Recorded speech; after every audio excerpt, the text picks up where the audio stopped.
Irmãos, como seres humanos, nós necessitamos sempre de altas aspirações para viver. Ainda que o ambiente em que nós estejamos inseridos tenha limitações, como seres humanos nós sempre buscamos algo mais elevado para a nossa vida. E isso é uma verdade tão grande que em vários aspectos de nossa vida, como filosofia, como ciência, o ser humano sempre tentou alcançar esse objetivo, sempre tentou alcançar algo mais elevado do que a nossa vida cotidiana. Paulo, introduzindo o texto de hoje, menciona que irá mostrar o caminho que é melhor de todos, o caminho mais elevado. E esse caminho, irmãos, é o amor, que é o que faz o povo de Deus ser diferente, que é o que faz o povo de Deus ser canal de bênção para todo mundo.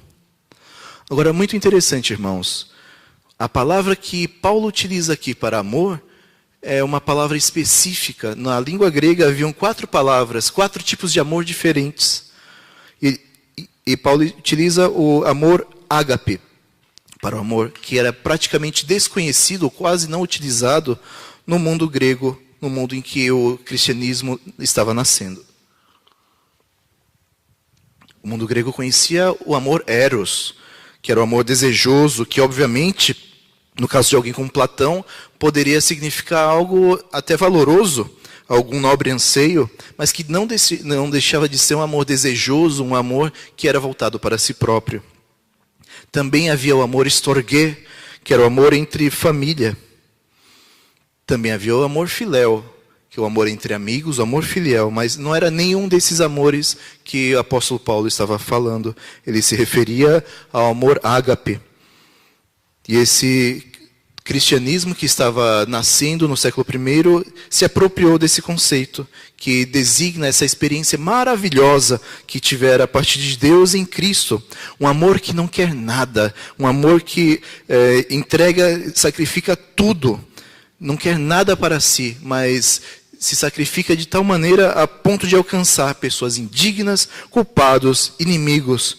Um amor que é dirigido a pessoas que não podem retribuir. Um amor que é dirigido para pessoas que não podem agradecer realmente. Por isso, esse amor ágape é, em primeiro lugar, e em sua origem, o amor de Deus. O amor de Cristo e o amor do Espírito Santo. Ele não é uma realidade humana, irmãos. Não é a maior virtude que algumas pessoas dizem. Ele é uma coisa real, uma ação que vem de Deus para conosco. Agora, colocando o texto no contexto, Paulo, nessa primeira epístola aos irmãos da igreja em Corinto, conclama que aqueles irmãos sejam santos, mesmo no meio daquela sociedade em que eles viviam, que era uma sociedade desafiadora, uma cultura que realmente trazia diversos desafios para a vida em igreja. Infelizmente, Paulo ouve da igreja de Corinto, que é uma igreja que ele implementou na sua viagem missionária, primeira viagem missionária, que estavam enfrentando alguns problemas. E esses problemas são 3 tipos. Primeiro tipo são divisões que aquela igreja estava enfrentando. Então, as informações que ele havia tido da igreja de Corinto não eram muito animadoras. Haviam pelo menos 4 grupos, 4 panelas dentro daquela igreja. A panela que era dele próprio, de Paulo, sendo que Paulo não tinha nada a ver com isso. A panela de Apolo, a panela de Cefas e a panela de Cristo.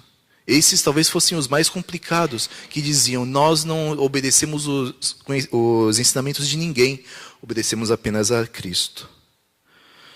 Então, uma situação bem complicada. E possivelmente esse último grupo era o tal grupo dos espirituais, aqueles que queriam se impor sobre os demais na igreja de Corinto, que colocavam a falar em línguas, se gloriavam de terem experiências extraordinárias, que não aceitariam a autoridade de Paulo na igreja e coisas assim. Havia um segundo problema na igreja. Além da divisão, eles tinham problemas doutrinários seríssimos. Aquela igreja dividida tinha pessoas que não criam na ressurreição, irmãos. E isso para nós é uma coisa básica. Se nós não cremos na ressurreição de Cristo, então Cristo não teria ressuscitado e vã é a nossa fé. Paulo discorre durante todo um capítulo da carta aos Coríntios sobre esse ponto. Havia um espírito faccioso naquela igreja, então haviam problemas com relação à doutrina da liberdade cristã. Então, pessoas que não sabiam se podiam ou não comer comida sacrificada a ídolo, sendo que estavam escandalizando irmãos. Os fortes que diziam que sim, que subestimavam os fracos.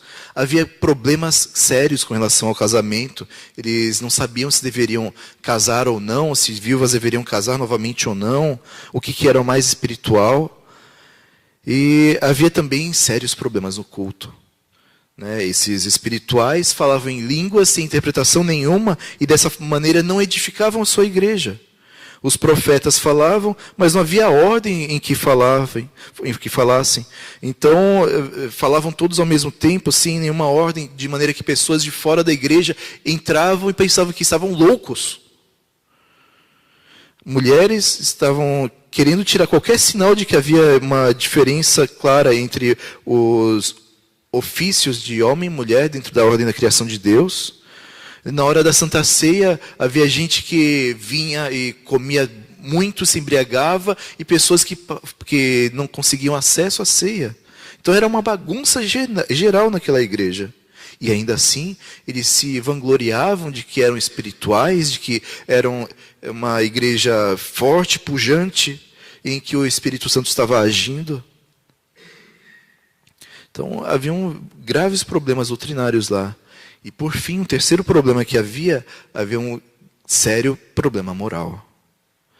Entre os problemas mencionados com relação à igreja de Corinto, havia, por exemplo, um irmão que estava processando outro irmão no tribunal, ao invés de tentar resolver de maneira amigável dentro da igreja. Talvez a igreja não tenha se interessado por isso. Talvez eles tivessem uma desavença de negócios. Mas a verdade é que não chegaram num acordo e estavam escandalizando pessoas de fora da igreja, porque isso se tornou público e notório naquela cidade, expondo o evangelho à vergonha diante dos ímpios. Havia um grupo lá que estava voltando à prática da prostituição religiosa, ou seja, estavam voltando a adorar a deusa Afrodite, que era uma deusa de grande relevo na cidade de Corinto. E era um grande problema isso. Afinal de contas, o cristão não pode se dar a esse tipo de situação. Não pode vir na igreja e no templo de um deus pagão. Hoje seria como alguém vindo aqui na igreja e indo num centro de umbanda, num centro espírita, ou mesmo num templo budista. Uma situação bem complicada, apesar que tendo os devidos limites, porque aqui fala do culto de Afrodite, que era a deusa do amor. Então imagina que tipo de ação que não havia no culto a ela. Havia um homem, membro da igreja, que, irmãos, estava coabitando com a esposa do seu pai. Então, que tipo de igreja espiritual é essa que tolerava esse tipo de situação e não tomava nenhuma ação com relação a essa posição?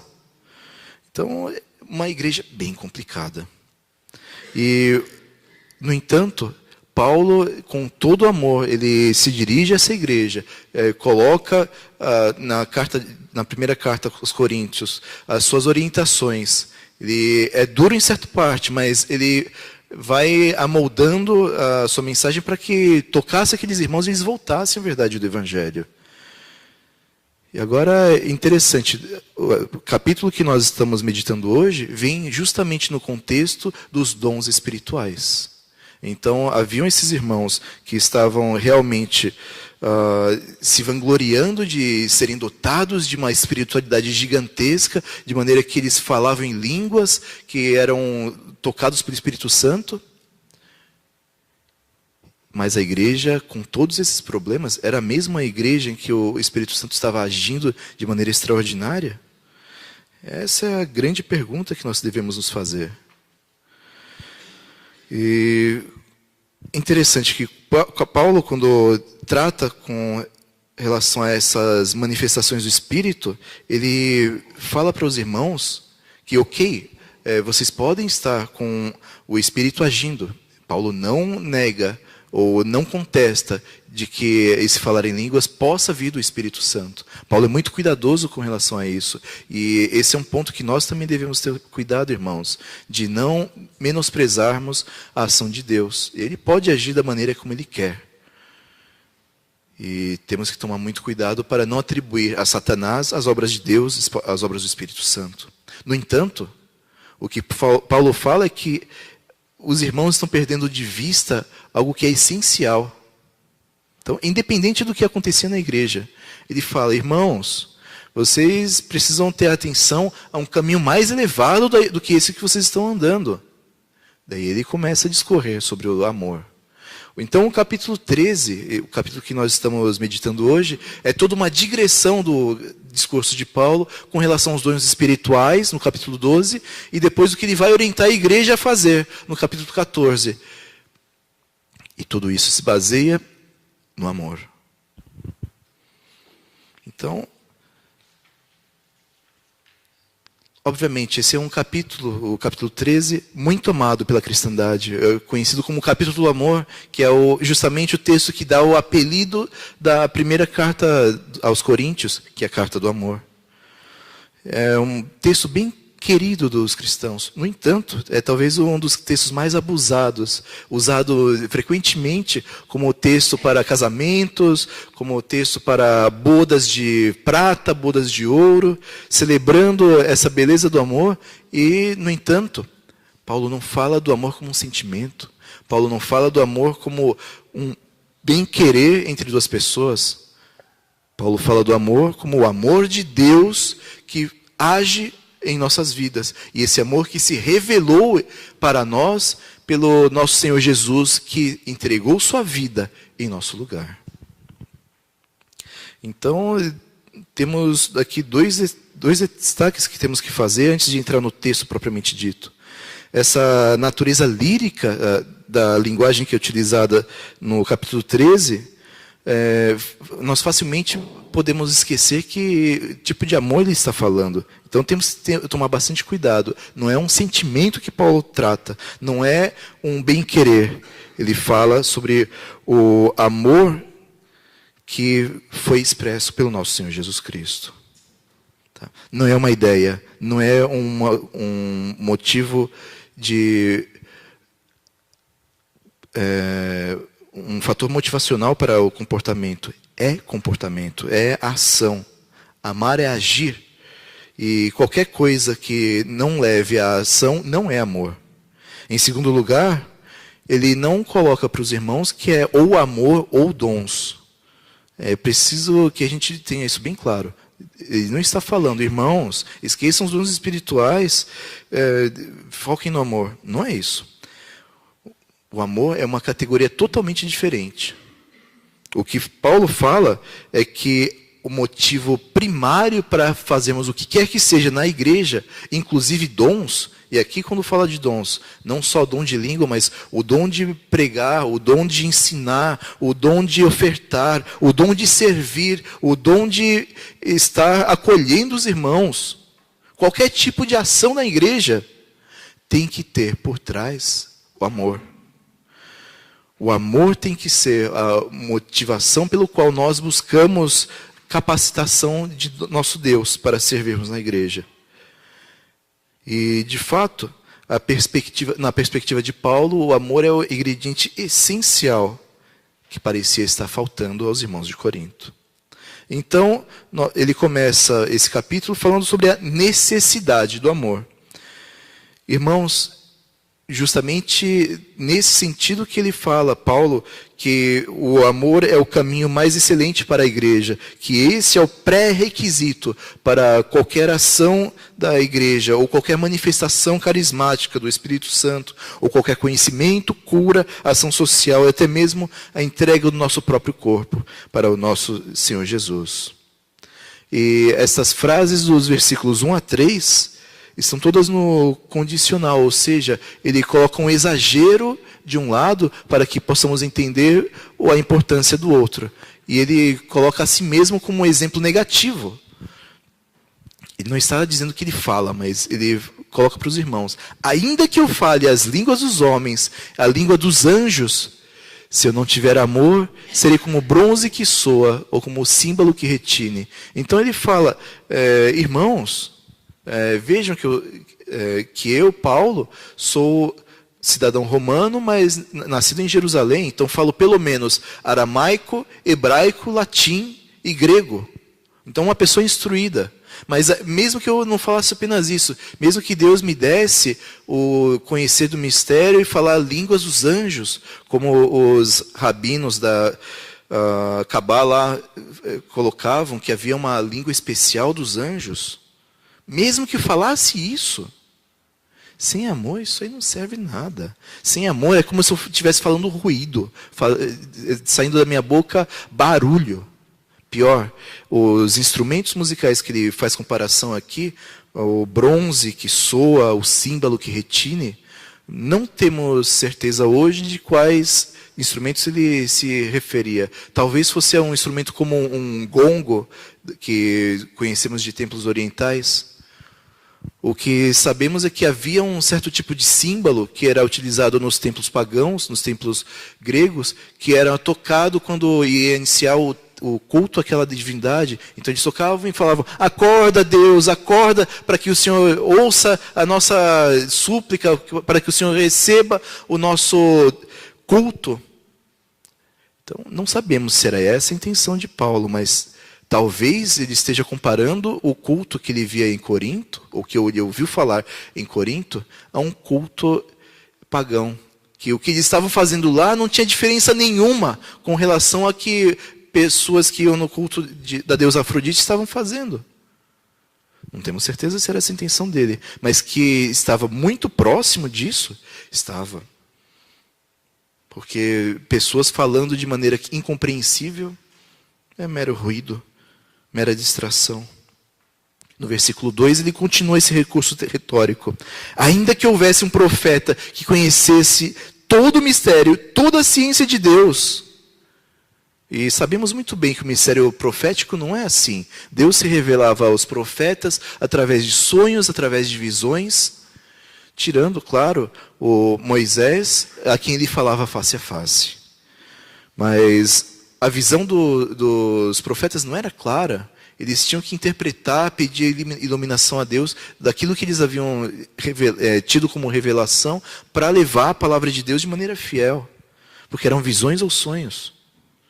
Então, Daniel, por exemplo, sabia interpretar muito bem os sonhos, mas pessoas menos capacitadas talvez não conseguissem entregar de maneira correta ou de maneira precisa. Então, o trabalho profético não era uma coisa simples.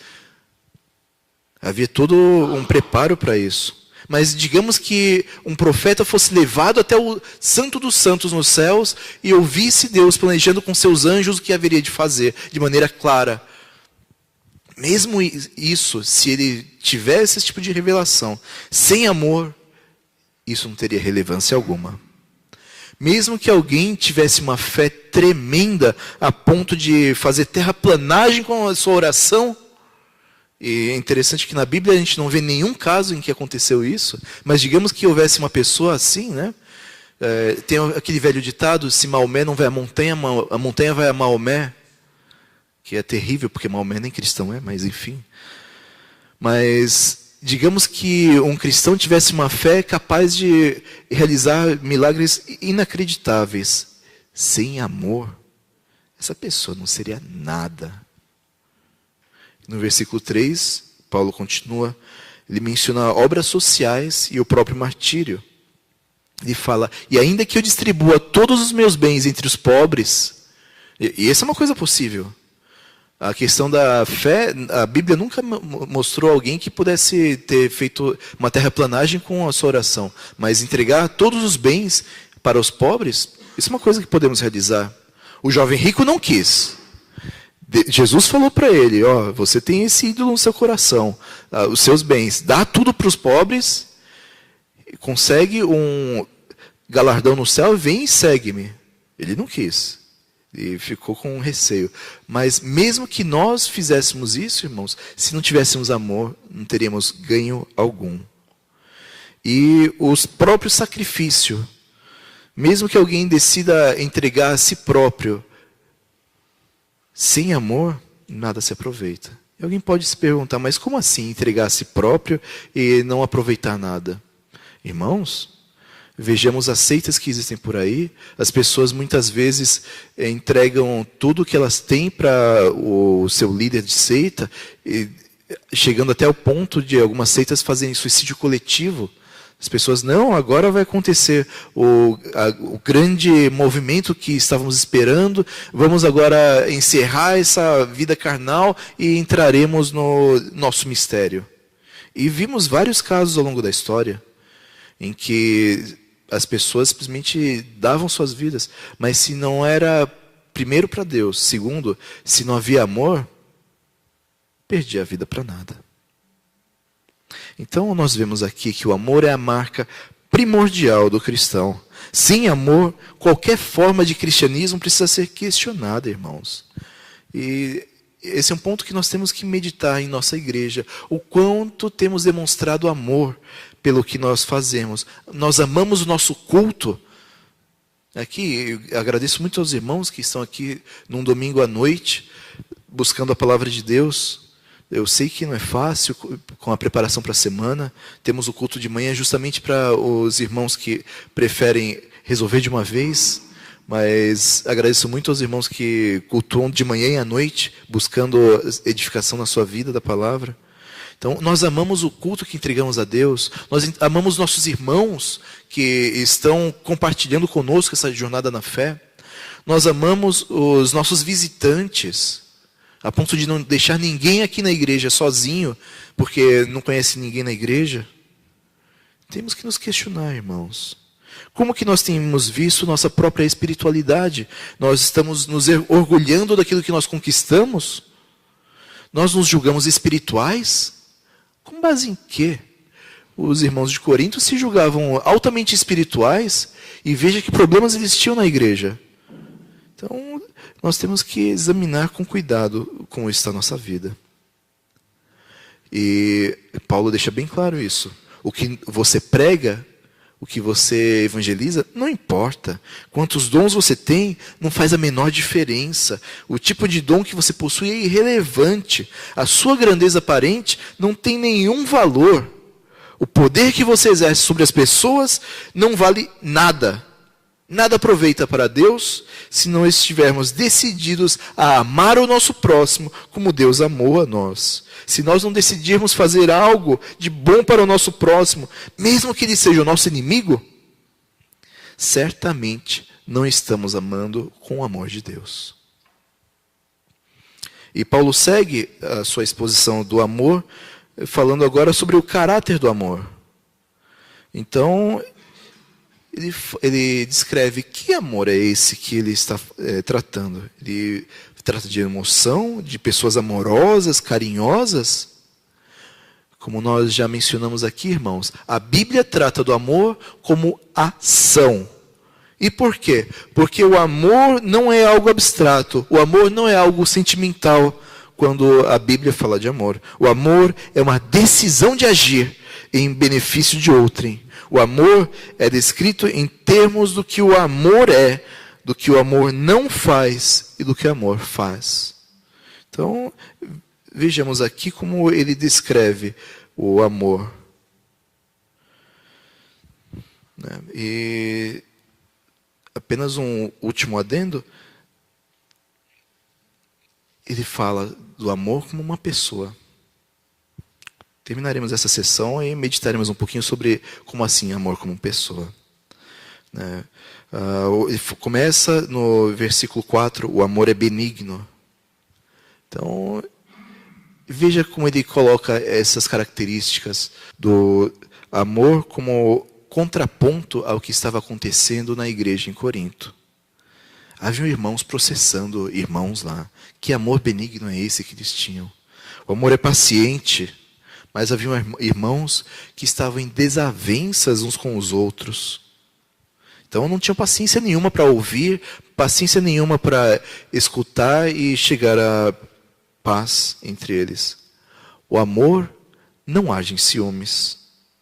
Só que as pessoas de Corinto estavam ardendo de ciúmes uns dos outros, porque uns tinham dons, outros não.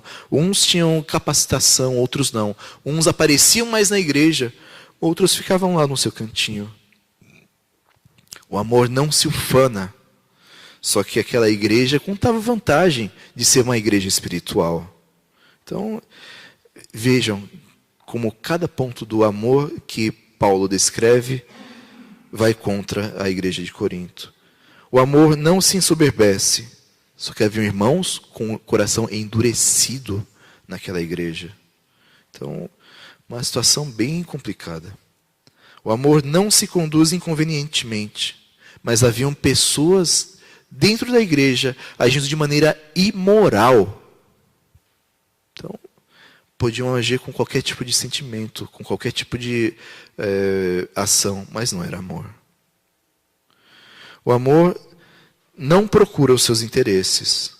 Só que os irmãos da igreja de Corinto estavam colocando o nome de Cristo em risco e em vergonha diante da sociedade.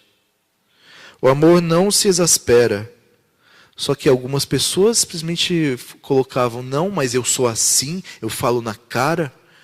É interessante que essas pessoas que falam que são assim não gostam de ouvir na cara, como elas fazem com as outras pessoas. Mas, irmãos, lembremos que a temperança é fruto do Espírito, assim como o amor. Então, temperamento não é desculpa para você agir ignorando o seu próximo. O amor não se ressente do mal. Ele não mantém um registro contábil do mal sofrido. E a palavra que é utilizada aqui tem essa nuance de lembrar-se do que aconteceu no passado. Então, se nós perdoamos, irmãos, não podemos carregar em nós ainda algum ranço do tipo, eu perdoo, mas não quero mais ver a pessoa. Eu perdoo, mas não fale comigo. Eu perdoo, mas eu no meu canto, você no seu. Não é esse amor que Paulo está tratando, não é esse amor que a Bíblia nos fala para termos. O amor não se alegra com a injustiça.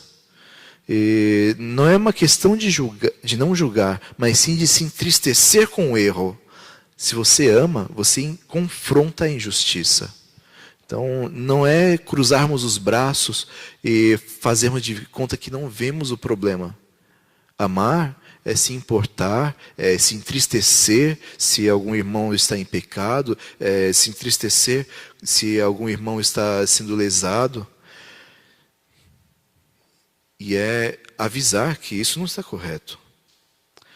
Por outro lado, nós vimos já do que o amor faz, o que o amor não faz. E agora, o que o amor tem em si? O amor se alegra com a verdade. E no Salmo 119 nós temos talvez a maior expressão de alegria com a verdade. Nesse salmo, o crente se alegra quando a verdade de Deus, a verdade do Evangelho é proclamada. E é essa verdade que deve ser a fonte de nossa alegria. Então, veja que esse amor é bem diferente daquilo que os irmãos em Corinto estavam vivendo. E daí finalizamos o versículo 7 com o amor tudo sofre, tudo crê, tudo espera, tudo suporta. Esse é o amor cristão. O amor que realmente sofre pelo seu próximo. Tem alguém fazendo injustiça? Ok, eu levo o dano. Não precisa escandalizar o Evangelho. Eu sofro o dano. É o amor que crê nas pessoas. Não é que nós vamos ser enganados. Jesus, nosso Senhor, já nos falou que nós devemos ser inocentes como pombas, astutos como a serpente. Mas isso não significa sermos levianos ao ponto de passar a rasteira nos outros. Não.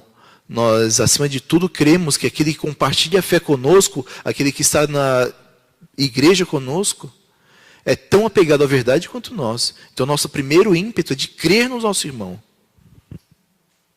Se o irmão está faltando com a verdade, ele tem que se entender com Deus, claro. Mas o primeiro ímpeto nosso é crermos no nosso irmão. O amor tudo espera. Então, nós aguardamos e efetivamente aguardamos, acima de tudo, a manifestação do nosso Senhor. O amor tudo suporta. E em um outro trecho da Bíblia fala que o amor cobre todas as coisas.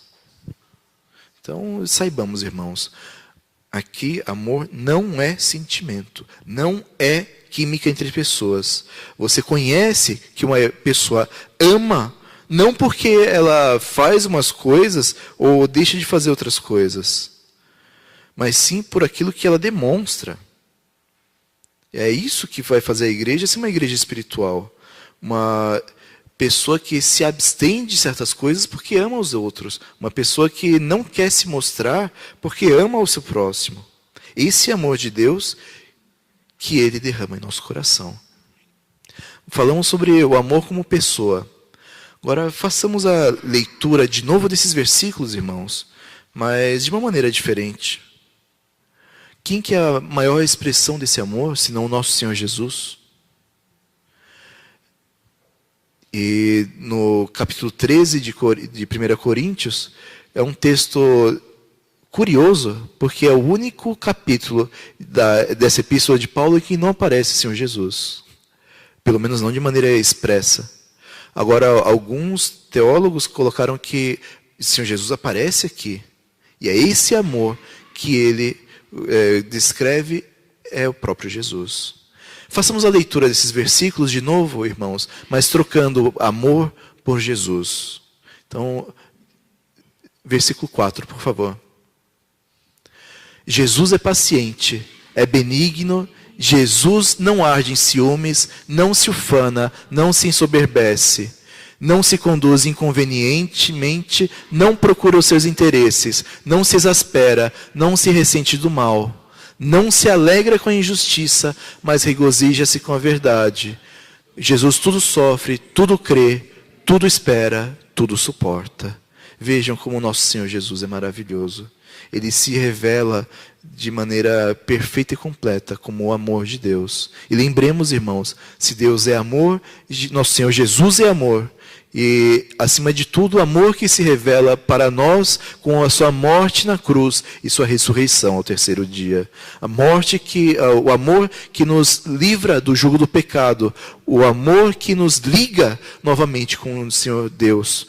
O amor que nos restaura a vida e vida eterna.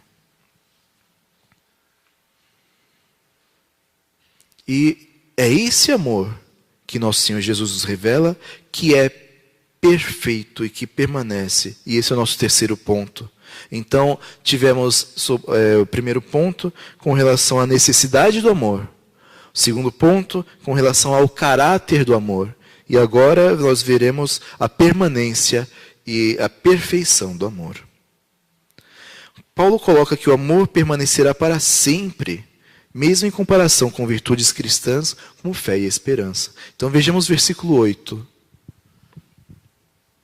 O amor jamais acaba, mas havendo profecias desaparecerão, havendo línguas cessarão, havendo ciência passará. Então ele faz uma certa contraposição do amor com dons espirituais que se manifestavam entre os irmãos de Corinto. E lembrando a eles que este é o caminho mais excelente, esse é o caminho sobremodo excelente, ele alerta os irmãos que o amor não acaba. Já os demais dons são para agora, para esse momento entre a primeira e a segunda vinda do nosso Senhor Jesus, a qual aguardamos com toda a ansiedade e toda esperança. Mas, irmãos, não nos enganemos. Nosso Senhor Jesus virá, mas as obras que são para esse momento entre as vindas deixarão de existir. Na eternidade haverá o amor. Então, o amor jamais acaba como sendo o propósito de Deus para a sua igreja. O amor é o propósito de Deus para a nossa vida, irmãos. Então, os dons espirituais, os conhecimentos, nossa ciência, são todos parciais, são todos ligados a este mundo passageiro. Nós não temos, de fato, todas as respostas do lado de cá da eternidade.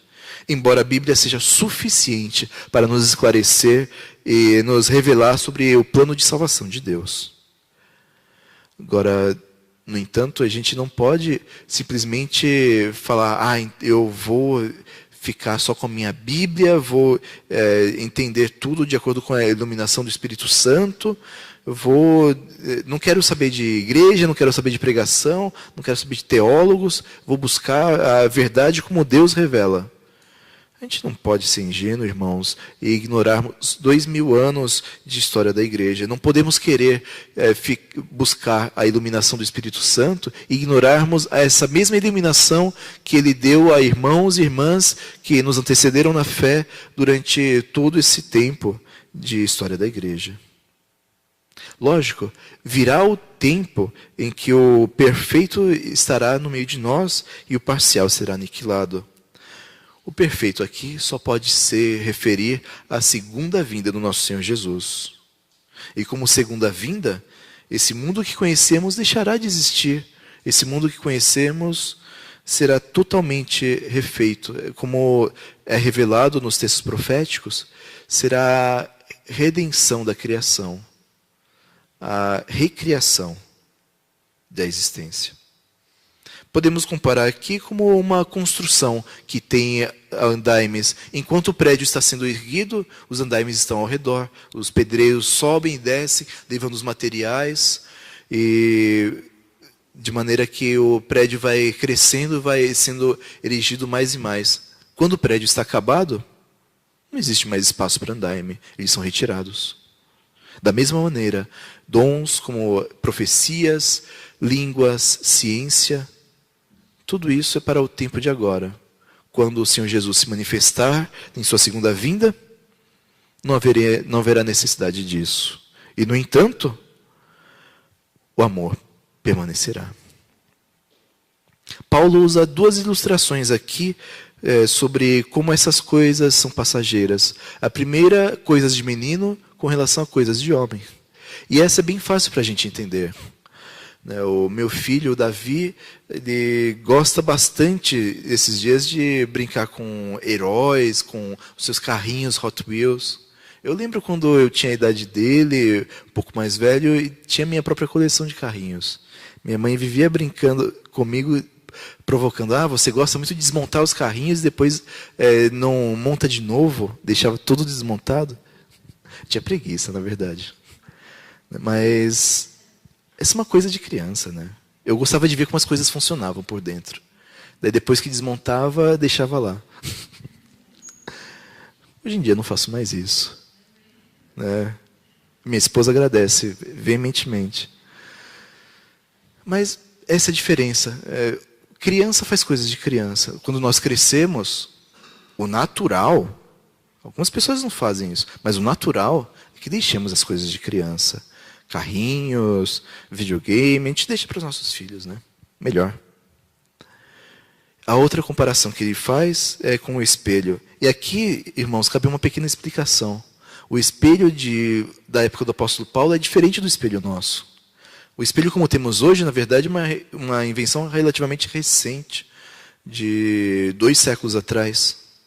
O espelho da época de Paulo é como quando a gente tira um carro novo e está lá o capô grande, brilhante, sem nenhum arranhão.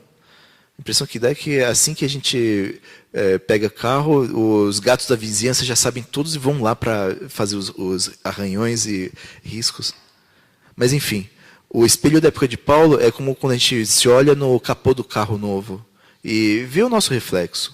Não está claro, né? Mas dá para a gente ver alguma coisa. E o espelho dele era mais ou menos isso. Era uma superfície de bronze polida. Então via de maneira obscura. Tinha imagem, mas não era perfeita. Por isso ele coloca, por favor, no versículo. Versículo 12. Porque agora vemos como em espelho obscuramente, então veremos face a face. Agora conheço em parte, então conhecerei como também sou conhecido. Quando o Senhor Jesus se revelar na sua segunda vinda, que é a nossa grande esperança, nosso grande anseio, nós conheceremos a perfeição em sua plenitude. Hoje, nós vivemos apenas a tensão entre o já e o ainda não. Já somos salvos, mas ainda não vivemos a plenitude da salvação. Já temos a vida eterna, mas ainda precisamos passar pela morte para entrarmos no gozo celestial. Nós já temos nosso Senhor Jesus, mas Ele necessita vir uma segunda vez para transformar toda a criação em novos céus e nova terra. Então, nós temos essa situação. E por que o amor é maior do que a esperança e a fé? A fé é a espera de algo que não se pode ver. A esperança é esperar aquilo que crê que irá se realizar. O amor é maior que os dois porque quando o Senhor Jesus vier, não precisaremos de fé, porque estaremos com Ele. Não estaremos esperando Ele vir, Ele já estará conosco. E a esperança também não será necessária, porque, mais uma vez, Ele já estará fisicamente conosco, não precisamos esperar, Ele já estará lá. Agora o amor permanecerá durante novos céus e nova terra. Então, irmãos, concluindo a mensagem de hoje, a Bíblia enfatiza o amor em várias passagens. Afinal de contas, o amor é o símbolo por excelência que caracteriza o cristão verdadeiro. E por esse motivo que a Bíblia nos diz que, por exemplo, em Colossenses 3, 12 a 14, revesti-vos, pois, como eleitos de Deus, santos e amados, de ternos afetos, de misericórdia, de bondade, de humildade, de mansidão, de longanimidade. Suportai-vos uns aos outros, perdoai-vos mutuamente, caso alguém tenha motivo de queixa contra outrem. Assim como o Senhor vos perdoou, assim também perdoai vós. Acima de tudo isto, porém, esteja o amor, que é o vínculo da perfeição. E várias passagens falando sobre o amor em nossas vidas. Por exemplo, Filipenses 2, 2. Completai a minha alegria de modo que penseis a mesma coisa, tenhais o mesmo amor, sejais unidos de alma, tendo o mesmo sentimento. Então, seja constante o amor fraternal entre nós, irmãos. E, acima de tudo, que tenhamos esse amor de Deus, amor que é intenso, amor que cobre multidão de pecados, como Pedro escreve em sua primeira carta. E agora pergunto para os irmãos, como nós podemos implementar esse amor em nossas vidas? Esse caminho mais elevado que todo ser humano aspira. Nós temos buscado apenas dons? Pois, irmãos, então busquemos o amor que é fruto do Espírito. Nós temos buscado apenas conhecimento? E, novidade nenhuma para os irmãos. Depois de 5 anos estudando no seminário, tive que estudar bastante para poder passar todo esse período. Mas conhecimento por si só não basta. Busquemos o amor, porque sem isso, conhecimento não vale nada. Nós temos buscado apenas a ação social e, irmãos, é importante que a igreja haja em nossa sociedade, que a igreja coloque sua marca no nosso meio, que a igreja esteja fazendo a diferença. Mas uma igreja não é uma ONG. O fim da igreja não é ação social. Deve ser consequência do amor que a igreja tem pela sociedade em que ela está inserida. Sem amor, a ação social não vale nada. Por outro lado, se nossa igreja ama a nossa sociedade, se nossa igreja ama nosso bairro, temos que fazer alguma coisa para os nossos vizinhos, para aqueles que estão aqui ao redor. Uma parte disso a gente faz através do bazar, mas temos espaço para fazer mais. É Deus que derrama seu amor em nossas vidas. Assim, é mais importante nós perdoarmos do que termos uma fé que é capaz de mover montanhas. Então, que tenhamos amor capaz de darmos o perdão, e perdão sincero, perdão verdadeiro. Um amor que faz com que não ardamos em ciúmes, mas que reconheçamos que esse amor que nos faz agir, que nos faz ficarmos inquietos porque o nosso vizinho, o nosso amigo, a pessoa que amamos não conhece ainda o Evangelho. Esse amor que nos faz levar a verdade de Deus para aqueles que estão ao nosso redor. Então, reconheçamos, irmãos, que amar é um mandamento de Deus. E um mandamento que vem desde o Antigo Testamento.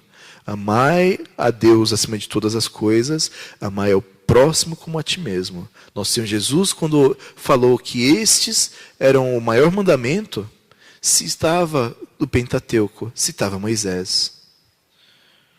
Levítico e Deuteronômio, especificamente. Reconhecemos, irmãos, que amar é o comportamento normal do cristão. Aquele que se diz cristão e não ama, tem algum problema sério em sua vida espiritual.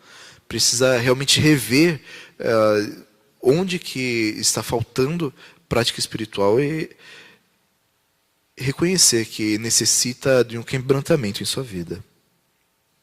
Precisamos reconhecer, irmãos, que o amor é parte do fruto do Espírito.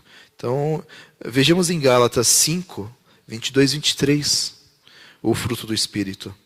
E é importante nós lembrarmos sempre, nós somos ramos inseridos na videira verdadeira, que é Jesus, que é João 15. E temos que dar o fruto que Deus exige de nós. E esse fruto é o fruto do Espírito. E esse fruto do Espírito é amor, é alegria, é paz, é longanimidade, é benignidade, é bondade, é fidelidade. Versículo próximo. Mansidão, domínio próprio. Vejam, irmãos, aquele que ama não tem por si só esses outros elementos que são fruto do Espírito. Por isso o amor é maior. Aquele que ama o seu próximo, naturalmente praticará as demais coisas. Quando amamos de verdade, o mundo reconhece que esse amor que nós temos vem de Cristo. E assim Cristo recebe a glória que lhe é devida. Oremos, irmãos.